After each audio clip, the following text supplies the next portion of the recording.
Sobat Smart, bertemu lagi dalam podcast Rabu Bicara. Kali ini bersama saya Ratif Rayunita, penyuluh narkoba dari BNN Provinsi Kepulauan Riau.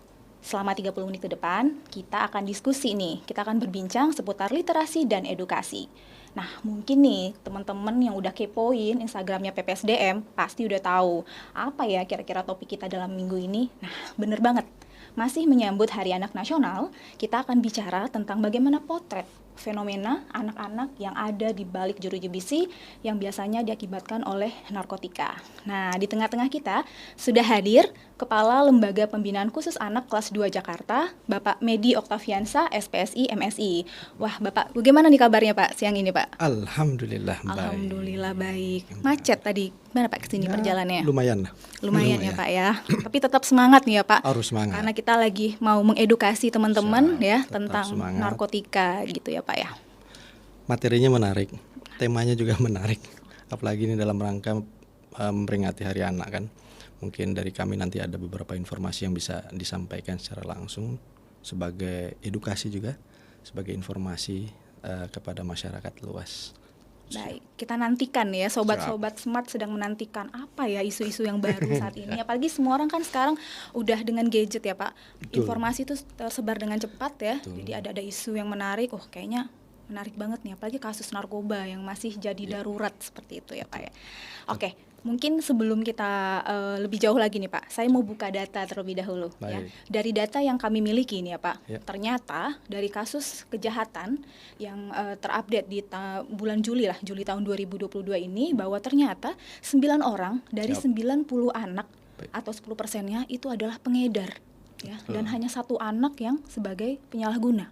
Betul. Nah, ini kan sebenarnya kami jadi merasa, loh, kok datanya mengejutkan ya gitu ya. Biasanya kan kita mengkhawatirkan ya anak-anak kita terjebak penyalahgunaan, jangan sampai istilahnya pergaulannya salah, kemudian dia punya teman-teman yang salah dan akhirnya terjebak penyalahgunaan. Nah, tapi ini data ini justru menunjukkan yang sebaliknya, bahwa wah, mereka sudah ikut dalam rantai bisnis narkotikanya. Malah udah naik level lah gitu ya Pak. Sebagai pengedar dan bahkan mungkin ada yang jadi bandar. Nah, ini kira-kira gimana Pak? Mungkin Bapak bisa ceritakan dulu nih data seperti ini nih. Ini benar nggak sih Pak sebenarnya gitu? Ya, memang kalau melihat data empirisnya, data faktanya di lapangan, dari 90 anak didik yang ada di kami, di LPKA Jakarta, ternyata ada 9 memang anak-anak tersebut yang terjerat kasus narkotika. Memang kami pun, saya khususnya itu agak sedikit kaget. Mungkin awal-awal dulu ketika anak yang berhadapan dengan hukum untuk kasus narkoba, mungkin tadi berarti mungkin melihatnya hanya 1 yang sebagai pengguna, sementara 9 sisanya lainnya itu adalah pengedar. Ya, kalau dibilang ini saya juga cukup kaget dengan kondisi yang ada di lapangan. Ternyata anak-anak ini sekarang digunakan sebagai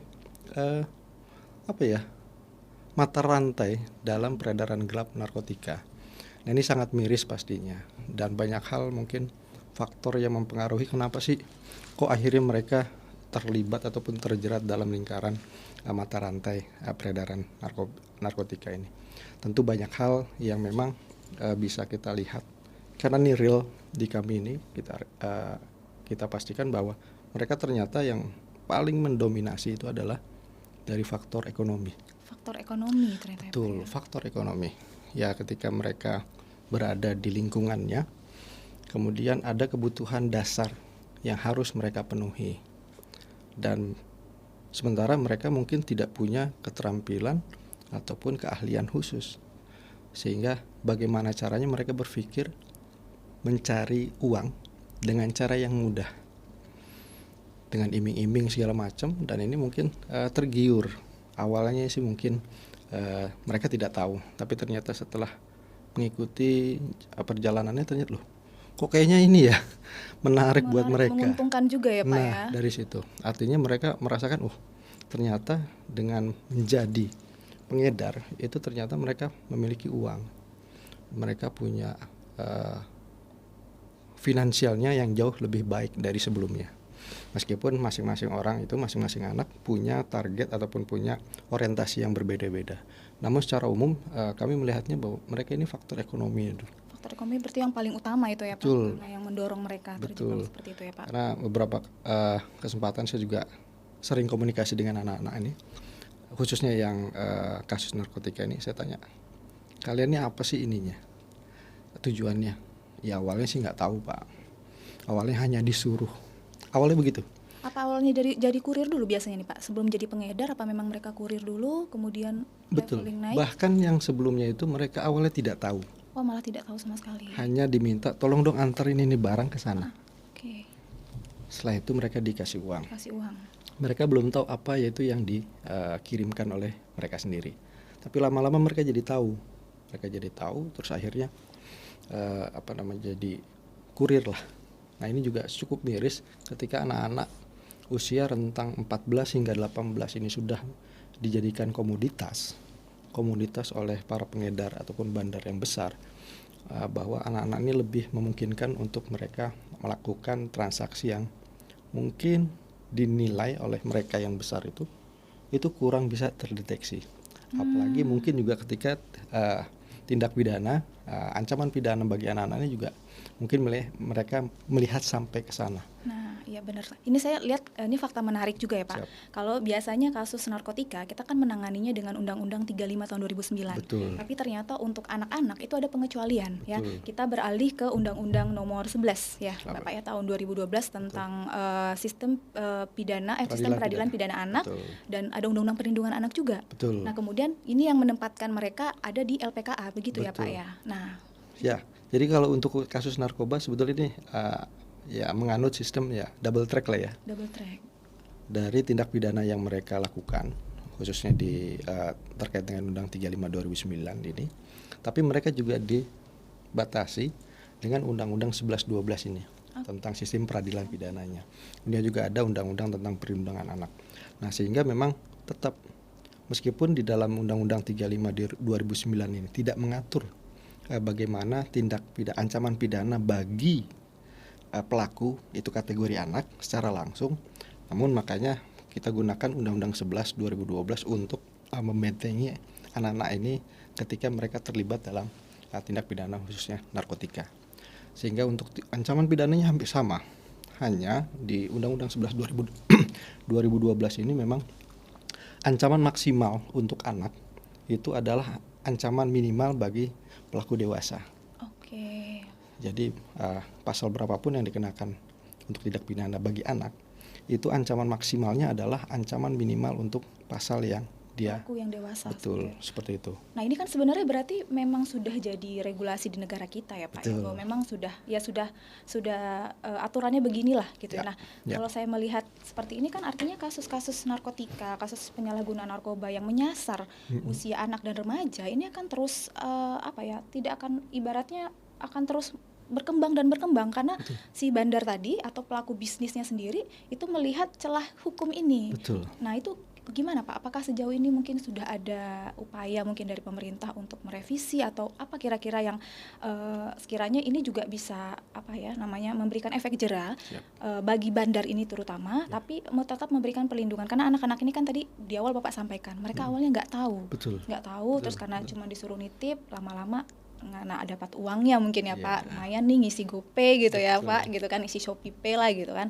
Nah ini kira-kira ada nggak Pak sejauh ini yang sudah dilakukan gitu Pak? Iya, menilik kasus yang saat ini terjadi memang sudah, kami pun saya secara pribadi juga sangat miris melihat banyaknya anak-anak ini yang pelakunya itu pelaku tindak pidana khusus narkotika ini justru naik kelas semua. Ya bayangkan kalau dari 9 anak itu hanya satu yang sebagai pengguna, sementara sisanya itu adalah pengedar, kan ini sudah ada pergeseran. Artinya pemanfaatkan ataupun menjadi anak ini sebagai komoditas untuk pelaku pengedar yang besar ini memang harus segera bisa memberikan perlindungan. Salah satu contohnya mungkin lebih banyak bagaimana kita memberikan sosialisasi kepada anak-anak, tidak di dalam lingkungan sekolah saja, tapi di lingkungan sosial. Kenapa? Karena ketika sosialisasi yang dilakukan oleh pemerintah dalam lingkungan sosial saja, ternyata pelaku-pelaku yang saat ini ada di kami itu tidak semuanya itu mengikuti pendidikan formal di luar. Oke. Artinya ada yang putus sekolah atau memang tidak melanjutkan atau memang dia tidak mau sekolah dan seterusnya. Artinya ini upaya-upaya ini dalam rangka untuk memberikan perlindungan kepada anak sehingga tidak muncul lagi kasus-kasus lainnya sebagai pengedar narkotika bagi anak-anak. Karena kalau ini tidak dilakukan upaya yang masif oleh lembaga-lembaga ataupun pemerintah, ini saya khawatir ini justru nanti semakin berkembang lagi. Karena kasus terbaru yang ada di kami itu, ini anak ini itu sebagai, kalau istilah mereka itu kuda. Jadi mereka mengirimkan, kurir. Cuma hasil tangkapannya, barang bukti yang diterima itu jumlahnya lumayan fantastis. Nilainya kalau dirupiahkan itu secara dikonversikan ke nilai rupiah itu hampir 2 miliar. Wow. Ini saya kaget. Ini kasus baru yang ada di kami. Ketika saya ngobrol, berapa banyak kamu barang bukti yang disita? Ada 2 kilo lebih, Pak. Kalau dirupiahkan berapa itu? Ya kurang lebih 2 miliar, Pak. Dari sini aja saya cukup tercengang gitu loh. Seorang anak, usianya bahkan dia itu kemarin kalau enggak 16-17 tahun. 16-17 tahun, anak ini sudah membawa barang yang nilainya bukan jutaan lagi atau ratusan, ya, Pak, ya? miliaran bahkan. Dan ini kan kasus yang cukup wow. Bahkan dia berani membawa itu dari luar kota ke Jakarta. Artinya kan ini, waduh, ini anak-anak. Terus saya tanya, apakah kamu tahu itu? Ya awalnya sih mengaku nggak tahu. Namun ternyata, kamu tahu kan itu? Iya Pak, tahu. Cuma ketika saya tanyakan, waduh, fantastis lah dengan kondisi yang nyata ini. Maka saya berpikir seluruh kementerian, lembaga ataupun pemerintah dalam hal ini, mulai dari hulu hingga hilir memang harus terus bergerak cepat.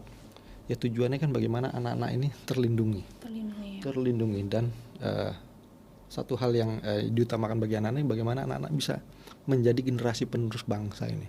Kalau tidak ada upaya yang masif dari seluruh stakeholder itu, pemerintah maupun lembaga yang lainnya, mau dibawa kemana nih anak-anak kita nih? Mau diapain nih anak-anak kita nih? Apalagi dengan kasus-kasus yang lebih marak lagi seperti ini. Miris, jelas. Tapi memang menurut saya harus ada upaya-upaya yang masif dan maksimal.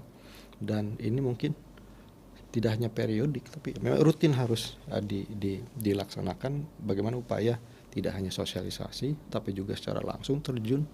Kemudian juga bagaimana mencegah, mungkin bagi yang pengguna itu juga bisa kita lakukan rehabilitasi dan penjelasan kepada mereka agar tidak jauh lagi nih keterlibatan dia kan itu. Tadi kan saya menyoroti tentang Bapak sampaikan ya bahwa untuk penanganan ataupun upaya yang dilakukan pemerintah dalam menangani situasi ini adalah lebih kepada preventif, pencegahan. Artinya salah satunya melalui sosialisasi.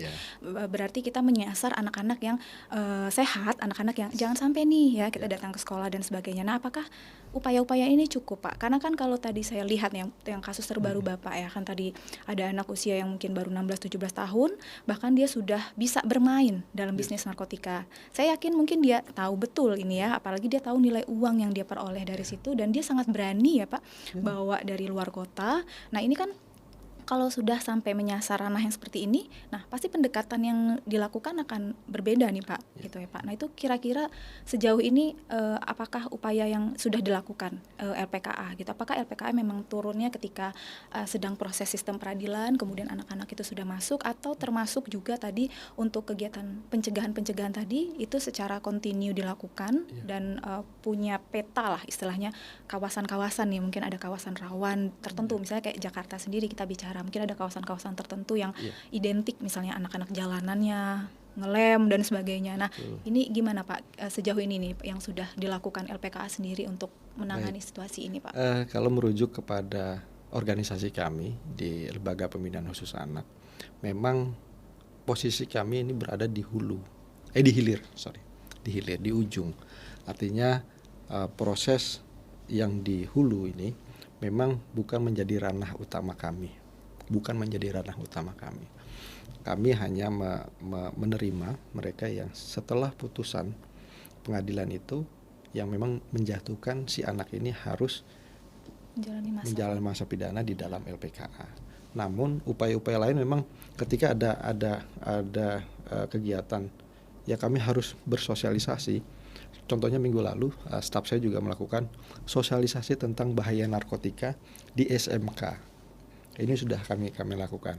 Mungkin tapi kapasitas kami hanya menjelaskan bahwa jangan sampai kalian ini terjerat dalam lingkaran narkotika, peredaran narkotika. Kenapa? Kalau memang sudah terjerat kemudian terbukti, kalian akan masuk ke LPKA nih. Jadi cerita di dalam betul jeruji besi ini ya yang betul. Pak yang disodorkan ke mereka ya Pak ya, biar jadi, mereka agak takut betul. Juga gitu ya Pak ya. Jadi memberikan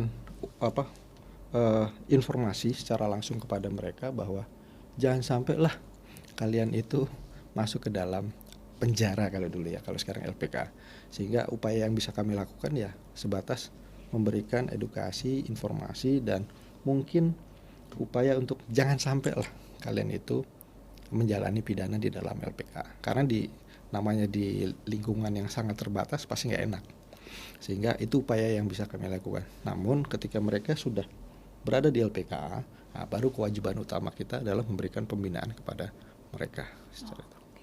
Nah, menyambung nih Pak apa yang Bapak sampaikan tadi kalau bicara tentang pembinaan. Yes. Nah, saya tertarik sebenarnya sama background pendidikan Bapak nih. Saya ngintip kan, Bapak nih ternyata kan sebelum menyelesaikan S2 di UI ya, ilmu administrasi, pendidik yang S1-nya itu adalah psikologi. Betul. Nah, ini kan berarti punya warna baru nih ya Pak, saya pikir dengan pendekatan background Bapak. Mungkin Bapak punya approach tersendiri gitu ya, khususnya untuk anak-anak yang ada di LPKA. Bagaimana sebenarnya pembinaan-pembinaan yang sudah dilakukan? Nah, kalau kita bicara Hari Anak Nasional, kita kan ingat anak-anak itu dalam Undang-Undang Perlindungan Anak ya, mereka masih termasuk anak-anak yang tersangkut kasus narkotika, itu sebenarnya masih diberikan hak ya, mereka masih punya hak. Betul. Ya, terutama mungkin yang saya garis bawahi hak pendidikan. Nah, ini saya penasaran, kira-kira 90 anak yang ada di dalam LPKA tadi itu proses belajarnya gimana? Apalagi tadi Bapak sempat cerita ada yang memang mereka belum menempuh pendidikan formal, ada yang memang putus sekolah, ada yang apakah ini juga jadi bagian tugas dan wewenang LPKA untuk memenuhi hak mereka dalam sisi pendidikan? Gimana nih orang anak-anak dalam LPKA tapi mereka tetap bisa belajar sekolah gitu?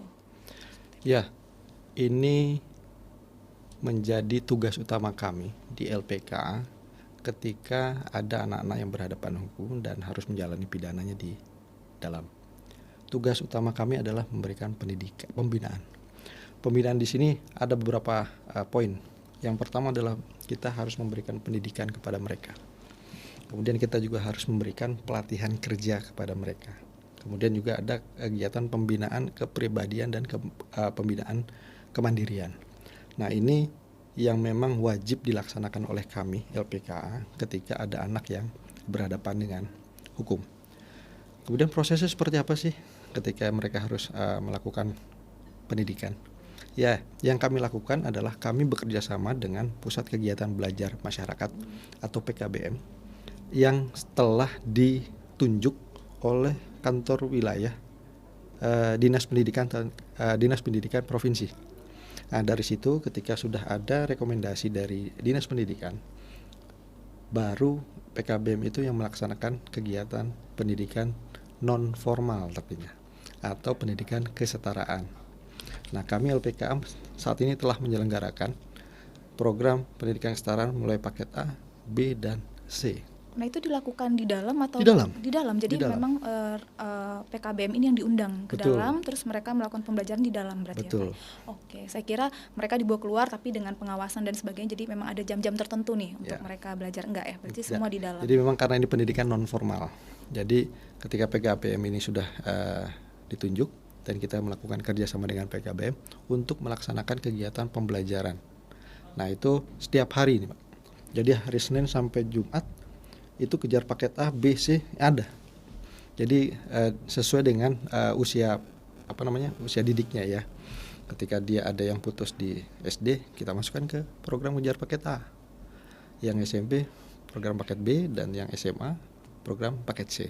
Dan semua itu memang ketika mereka itu dapodik istilahnya ya, dapodiknya itu masih ada, itu sudah bisa langsung kita daftarkan ke PKBM untuk mengikuti program pendidikan sesuai dengan jenjang pendidikan sebelumnya. Artinya ini kesempatan untuk memperoleh pendidikan bagi anak ini terbuka dan wajib kita laksanakan untuk mereka. Jadi tidak ada kata, oh kenapa kamu tidak sekolah. Sepanjang dapodiknya ini ada, itu akan jauh lebih mudah kita daftarkan. Tapi ketika dapodiknya ini, katakan yang bersangkutan sama sekali nih belum pernah sekolah nih, tetap bisa kita ikut sertakan untuk kita daftarkan, sehingga dapodiknya ini bisa muncul. Tapi bagi yang sudah ada, ya sudah kita ikut sertakan di kegiatan pendidikan non formal ini bagi mereka. Artinya meskipun mereka di dalam, kemudian mereka sedang menjalani pidana, mereka tetap bisa ikut ataupun memperoleh pendidikan non formal di dalam. Dan harapan kami ketika mereka selesai mengikuti program pendidikan ini, ijazah yang mereka peroleh kalau seandainya lulus di dalam itu bisa tetap digunakan untuk pendidikan berkelanjutan.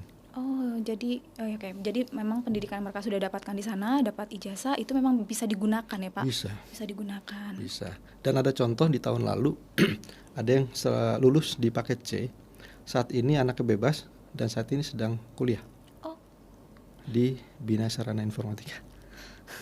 Jadi itu yang menunjukkan bahwa meskipun mereka di dalam, kemudian juga mereka mengikuti kegiatan yang non formal, ijazah yang diperoleh adalah paket C, tapi ijazah ini dapat digunakan untuk melanjutkan pendidikan seterusnya. Artinya meskipun berada di dalam LPKA, mimpi mereka, rencana mereka untuk menjadi lebih baik lagi itu tidak tertutup. Artinya track recordnya, saya sebenarnya penasaran juga nih Pak dengan anak-anak yang terjebak kasus kejahatan khususnya narkotika, kemudian menjalani masa pidana di dalam tahanan dan akhirnya keluar gitu ya, tadi dapat ijazah. Aksesnya sejauh ini seperti apa Pak? Akses mereka untuk ketika mereka sudah keluar dari LPKA, akses mereka untuk memperoleh diterima secara sosial lah kehidupan mereka, apakah ada historis yang muncul dalam data-data mereka mungkin yang akan menyulitkan mereka untuk kayak tadi kan Bapak bilang mereka melanjutkan pendidikan, ada yang kemudian memperoleh pekerjaan karena di dalam lapas di dalam LPKA sendiri juga dibekali skill untuk kerja, itu tidak ada Pak. Gimana Pak? Jadi yang pasti tidak ada pintu yang menutup untuk mereka dalam rangka pengembangan diri lebih lanjut setelah selesai menjalani pidana di LPKA. Mungkin ada beberapa kekhawatiran ketika dia selesai menjalani pidana, itu boleh nggak sih mereka melamar pekerjaan atau melanjutkan pendidikan. Bahkan yang menarik kemarin pada saat kami diskusi itu ada anak yang bertanya langsung, bisa nggak saya punya cita-cita menjadi tentara, boleh nggak, bisa nggak saya jadi tentara? Dijawab bisa. Artinya kesempatan untuk mereka berkembang lebih baik lagi, lebih maju lagi, itu tidak ada pintu yang menutup mereka. Artinya meskipun selesai mereka di LPK, ya mereka tetap bisa melanjutkan untuk meraih cita-cita mereka. Artinya ya mungkin ini perjalanan hidup mereka lah ya, tapi bukan berarti ini satu-satunya pintu akhir untuk mereka tidak bisa berkembang.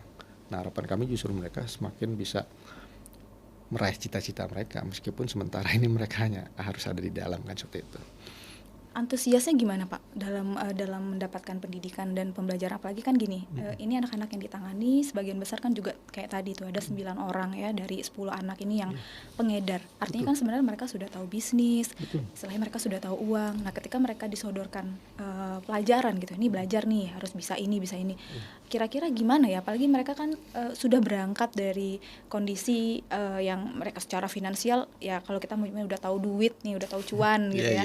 Agak sulit nggak sih Pak ini kemudian untuk membina anak-anak kategori seperti ini gitu kan, yang memang mungkin beda dengan anak yang tadi kategorinya kebetulan dia pengguna. Ya kan, dia berarti kan salah pergaulan dan sebagainya, tapi ini sudah tahu bisnis gitu ya, dan dia udah ada pekerjaan. Nah, kemudian pertanyaannya, saya kalau dikasih pendidikan seperti ini, kemudian saya setelah keluar kan harus cari kerja lagi. Nah, mungkin ada sebagian anak-anak di sana yang sudah terdoktrinasi sebelumnya tentang kenapa kemudian mereka ditawarkan bisnis narkotika, karena dapat uangnya mudah, Betul. gampang. Lalu cuman ya jadi kurir atau cuman nyebarin distribusiin ke sana dan kemari. Itu gimana Pak? Iya. Sejauh ini antusias mereka. Kalau antusiasme mereka dalam mengikuti kegiatan pembelajaran, ya mungkin agak berbeda dengan anak-anak yang berada di pendidikan formal di luar, di sekolah formal di luar. Namun di sini yang perlu ditegaskan kepada mereka adalah ini kesempatan yang luar biasa buat kalian bisa memperoleh pengetahuan lanjutan. Kalau sebelumnya itu terputus karena tersandung kasus tindak pidana, tapi di sini kalian justru kita undang untuk mengikuti pembelajaran. Kan kalau dari dalam kan mereka tinggal duduk manis saja. Buku sudah disediakan. Bahkan gurunya yang datang kan, artinya guru yang nyamperin murid, bukan murid yang nyamperin gurunya. Artinya sejauh ini yang saya ketahui secara langsung, mereka senang, apalagi ketika ada di dalam ini kan, ya mereka mau ngapain kegiatan ini? Ya udah belajar dari pagi, dari jam 9 sampai jam 11 atau setengah 12 itu mereka lakukan. Ya antusiasme mereka sih sejauh ini sih asik-asik aja. Bahkan ya kita mencoba untuk memberikan sepenuhnya itu kesempatan dan sarana bagi mereka. Artinya ya mereka harus tetap ikut. Ya kalaupun membandingkan dengan sekolah formal memang jauh. Tapi secara kegiatan di dalam itu mereka asik sebetulnya. Mereka sih kalau ngeliat ini sih asik-asik aja, senang. Karena kenapa? Karena mereka keluar dari areal yang tertutup. Ketika tidak mengikuti kegiatan, mereka harus hanya ada di kamar dan areal sekitar itu. Nah, ketika mereka ikut kegiatan ini kan mereka bisa jalan nih keluar dari itu, bisa ngelihat situasi yang berbeda, bisa lebih bebas lah seperti itu dalam suasana yang jauh berbeda. Artinya sejauh ini mereka senang, bahkan kalau ya ujian nasional atau ujian UTS atau UAS itu ya mereka sih asik-asik aja, senang-senang aja gitu lah. Bahkan menurut saya memang nggak ada beban berlebih sih, mereka hanya tinggal ikut aja. Tapi berarti di sini ada tantangan juga nih ya Pak, sepertinya untuk para pendidik yang karena kan menghadapi anak-anak yang mungkin secara pola pikir gitu mereka kan tadi saya sampaikan mereka sudah tahu bisnis, jadi mungkin ketika harus diberikan pengetahuan yang dasar atau misalnya tentang mereka kurang nih dalam pendidikan formal, mereka harus dibekali ini karena belum lulus ini nih. Nah itu pasti ada tantangan nih. Nah, kira-kira sejauh ini apa nih Pak tantangan? Apalagi tadi saya sempat simak Bapak sampaikan bahwa ini ada perubahan perilaku yang dilakukan untuk mereka yang tadinya mungkin mereka kalau tidak ada kegiatan kan mereka istilahnya aktivitasnya terbatas. Nah, tapi sejak ada sekolah ini mereka mendapatkan pendidikan seperti itu kan artinya ada habit yang bergeser. Yang tadi mungkin mikirin bisnis narkotika, kemudian harus mikirin hari ini mau belajar apa, besok ada tugas apa, mereka. Nah, itu ada nggak sih Pak tantangan atau mungkin bahkan kendala yang dihadapi LPKA sendiri selaku pembina yang menyediakan fasilitas untuk pendidikan tadi untuk anak-anak? Iya, kendalanya pasti ada. Kondisi anak-anak yang berbeda latar belakangnya, baik itu lingkungan sosial, ekonomi, dan lain-lain. Ini menjadi tantangan sendiri bagi para pengajar. Ya, tentu ada keluasan yang harus diberikan oleh tenaga pendidik ini, pengajar ini kepada anak-anak ini. Yang nggak mungkin itu terlalu kaku. Ya, dalam pengajaran juga sebisa mungkin memang di sini tantangan dari pengajar.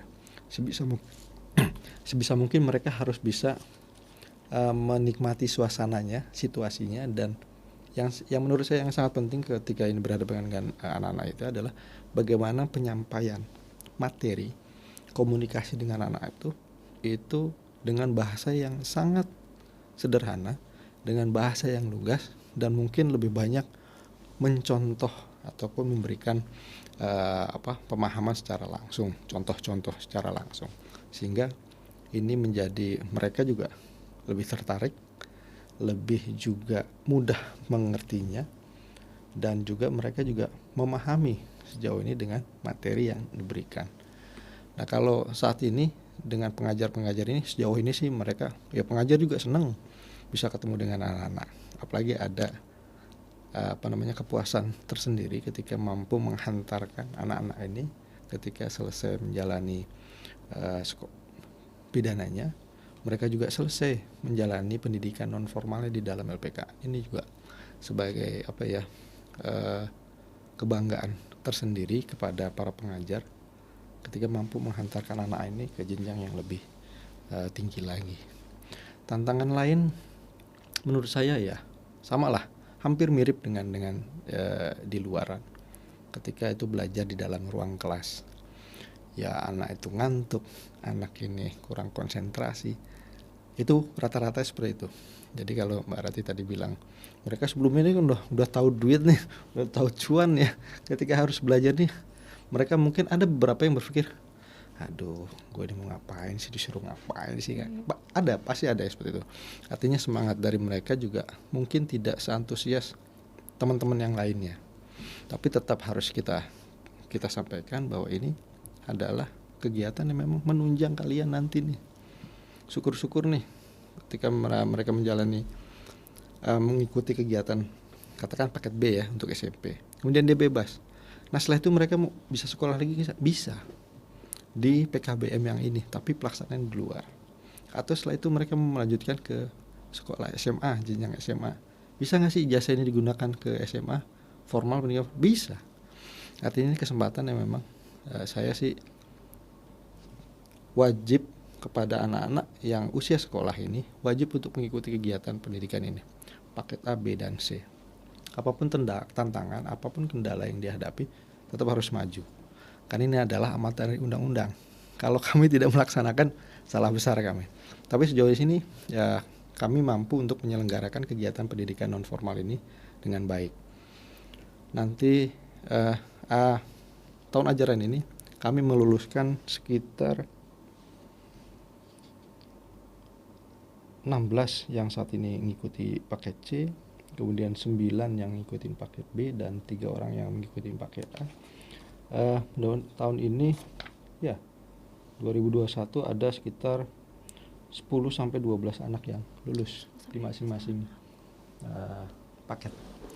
Nah, saya tertarik nih Pak, kalau bicara soal pendidikan yang sudah diberikan LPKA, boleh tahu nggak Pak, kira-kira orang tua yang para anak-anak ini nih seperti apa sih Pak sebenarnya? Karena kan anak-anak mereka sudah menjalani proses tahanan lah katakanlah mereka di dalam sana, terus mereka mendapatkan, apakah orang tua di mereka ini mendukung ya Pak? Artinya kadang-kadang yang menjadi permasalahan adalah ketika anak-anak ini sudah mengalami proses pembinaan katakanlah gitu ya di LPK, atau kalau kami di BNN sendiri kita punya balai rehabilitasi anak-anak yang tadi pengguna, kita bantu rehabilitasi. Cuman permasalahan yang kedua adalah ketika mereka sudah keluar.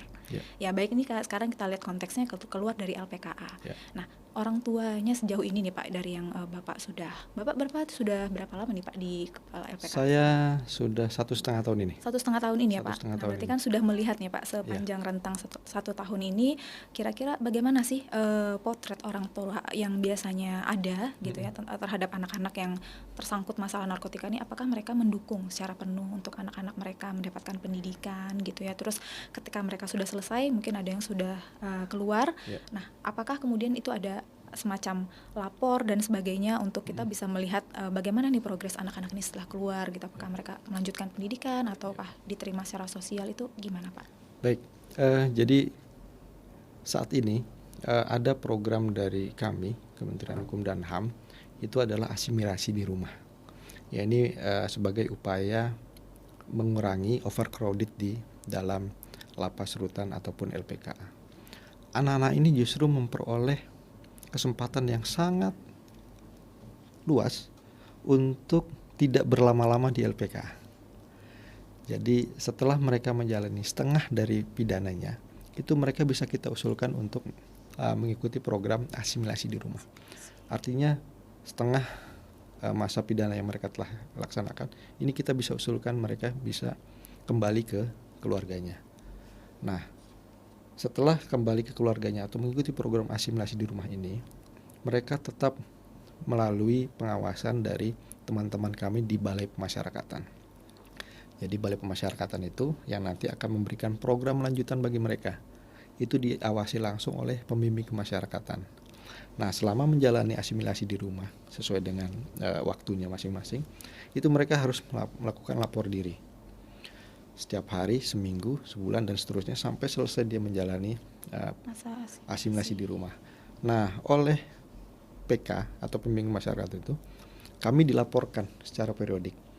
Ketika ini sudah selesai, itu mereka akan bersurat ke kami memberikan laporan perkembangan klien anak. Yang isinya itu salah satunya adalah itu.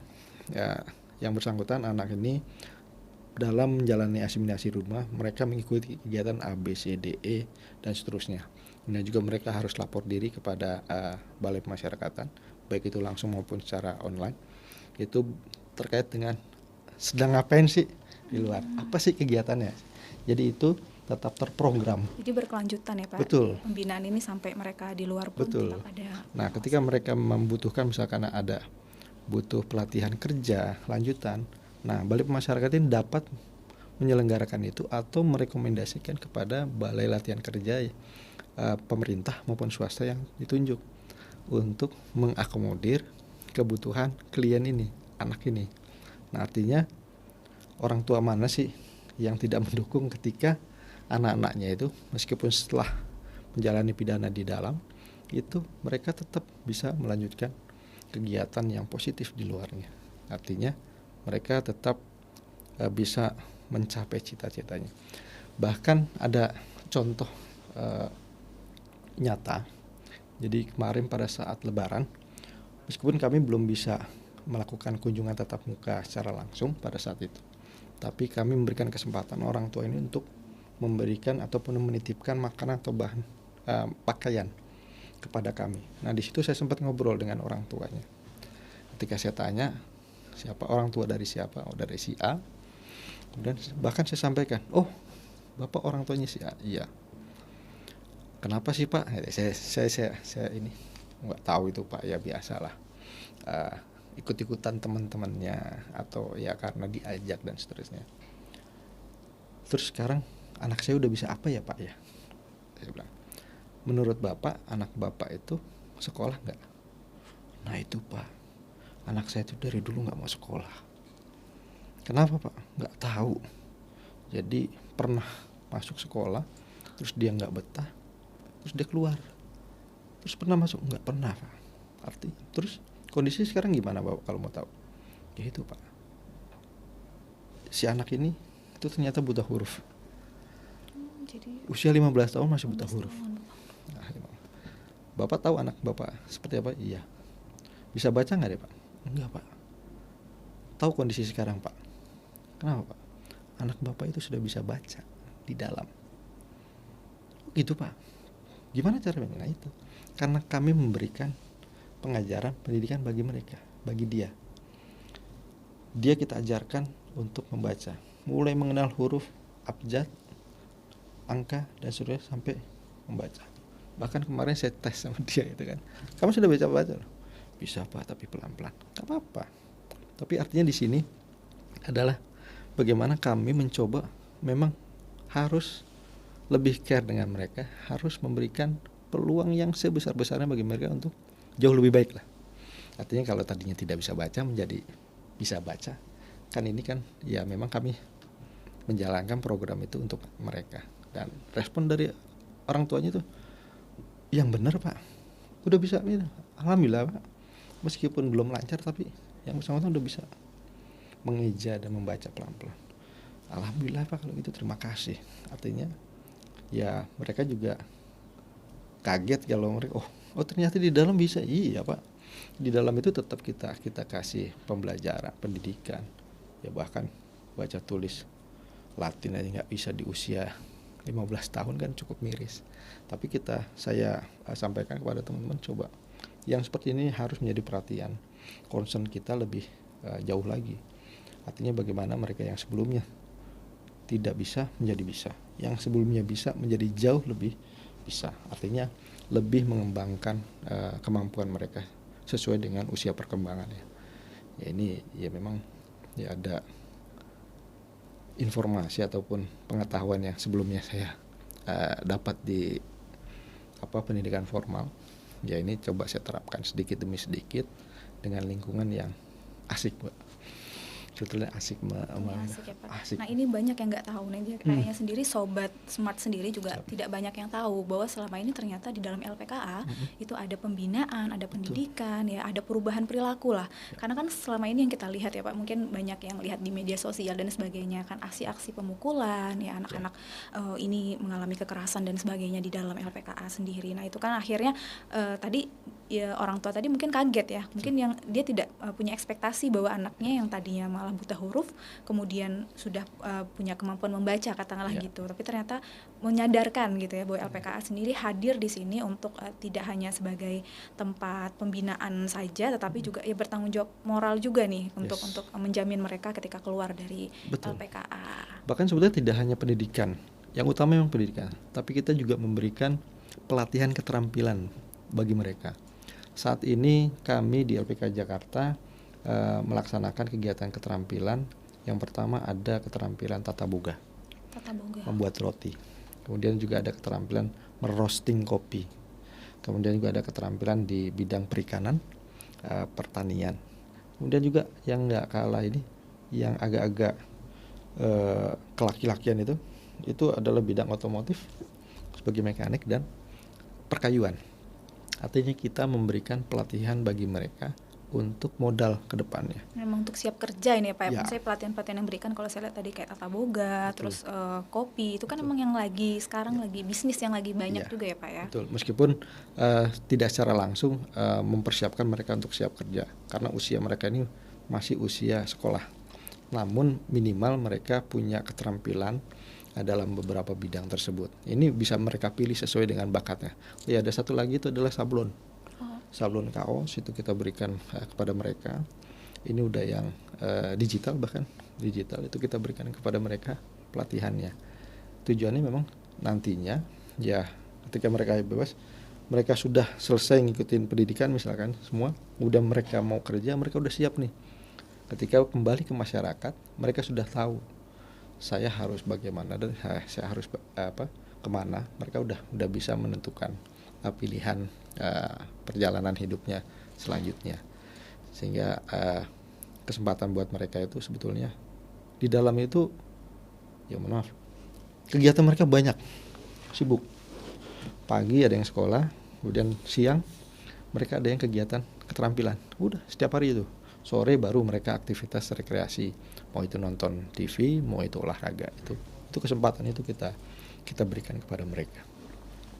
Ya jangan sampai sih yang itu masuk ya, cuma saat ini kondisi yang ada kami bisa menyampaikan bahwa mereka punya berbagai aktivitas yang tujuannya satu biar mereka juga tidak jenuh, yang kedua juga mereka bisa tetap memperoleh pengetahuan dan kemampuan, mengasah kemampuan mereka lebih baik lagi. Ya nggak diem aja, enggak lah gitu, kasihan lah nanti ya. Oke, Pak. Ini luar biasa ya Pak, ini artinya sudah memberikan insight luar biasa juga ke teman-teman Sobat Smart kita, jadi akan lebih tahu nih ternyata penanganan di LPKA ini seperti apa, dan tadi Bapak sudah menjelaskan sangat detail sekali ya, sampai awal sampai akhirnya gimana gitu ya. Nah ini terakhir ya Pak, pertanyaan saya Pak, kira-kira nih Pak, apa yang Bapak bisa sampaikan nih kepada kita semua, terutama orang tua, ya kan, kita mengantisipasi agar anak-anak kita kemudian tidak terjebak dalam penyalahgunaan, apalagi bisnis narkotikanya. Betul. Nah mungkin dengan pengalaman yang Bapak miliki lah selama memegang kendali di LPKA ini sendiri dan menghadapi berbagai kategori anak-anak nih, ya kan, kira-kira apa nih Pak, mungkin pesan yang bisa disampaikan juga ke kita semua ya, terutama yang sudah jadi orang tua atau akan menjadi orang tua, kira-kira harus seperti apa nih ke anak-anak agar jangan sampai mereka malah tergiur dengan bisnisnya. Kita kan mengantisipasi agar itu tidak muncul seperti itu Pak. Iya, peran orang tua ketika menghadapi anak-anak dalam usia rentang 14 hingga 18 tahun itu adalah usia emas bagi anak sebetulnya, di mana mereka di situ sudah mulai bisa merencanakan kehidupan mereka ke depan, mulai menyusun apa yang harus mereka kerjakan dalam waktu dekat, dalam waktu menengah dan jangka panjang seperti itu. Nah, peran orang tua di sini adalah bisa memberikan pembimbingan secara langsung, kemudian juga melakukan pengawasan. Utamanya adalah bisa mengarahkan. Artinya bagaimana orang tua juga harus mampu melihat potensi yang dimiliki oleh anak. Jangan kita gunakan kacamata kuda orang tua nih. Orang tuanya maunya A, kemudian diturunkan kepada anaknya harus menjadi A. Namun yang terpenting adalah bagaimana kita bisa membaca ataupun mengetahui potensi yang dimiliki oleh anak. Sehingga dari situ kita bisa mengarahkan bagaimana menuju target yang mereka inginkan. Itu pengarahan. Kemudian juga yang berikutnya adalah bagaimana kita membimbing agar mereka juga bisa mencapai tujuan hidupnya. Dan yang gak kalah penting adalah pengawasan. Nah, fenomena pandemi COVID 2 tahun belakangan ini mungkin ini bisa kita ambil sebagai salah satu contoh yang baik untuk keluarga. Karena di situ aktivitas kita terbatas di luar rumah dan fokus kegiatan keluarga itu adalah di dalam rumah. Di dalam rumah. Nah, di situ adalah kesempatan yang luar biasa sebetulnya kita bisa banyak bicara, banyak ngobrol, banyak menggali informasi dari anak-anak. Karena ya dalam lingkungan rumah aja. Nah, ini mungkin yang banyak, mungkin ada beberapa orang tua juga baru mengetahui, oh iya ya ternyata anak saya ini punya potensi di bidang ini. Itu hasilnya dari apa, bicara, ngobrol segala macam. Kemudian juga mereka juga komunikasinya enak. Nah, ini bisa menjadi dasar juga bagi kita orang tua nih. Saya juga orang tua, itu bagaimana mengarahkan mereka, kemudian juga menyiapkan mereka. Pasti support dari dukungan dari orang tua jelas. Hanya bagaimana kita orang tua ini bisa mengarahkan ketika ada pilihan yang akan diambil oleh anak. Orang tua harus mampu untuk memberikan pandangan. Oh, kalau kamu pilih A, ini loh yang harus disiapkan. Ini loh konsekuensinya dari pilihan tersebut. Kalau yang B harus begini dan seterusnya seperti itu. Artinya di situ peran orang tua adalah bagaimana harus mengarahkan bukan memaksakan kehendak orang tua, tapi mengarahkan bagaimana.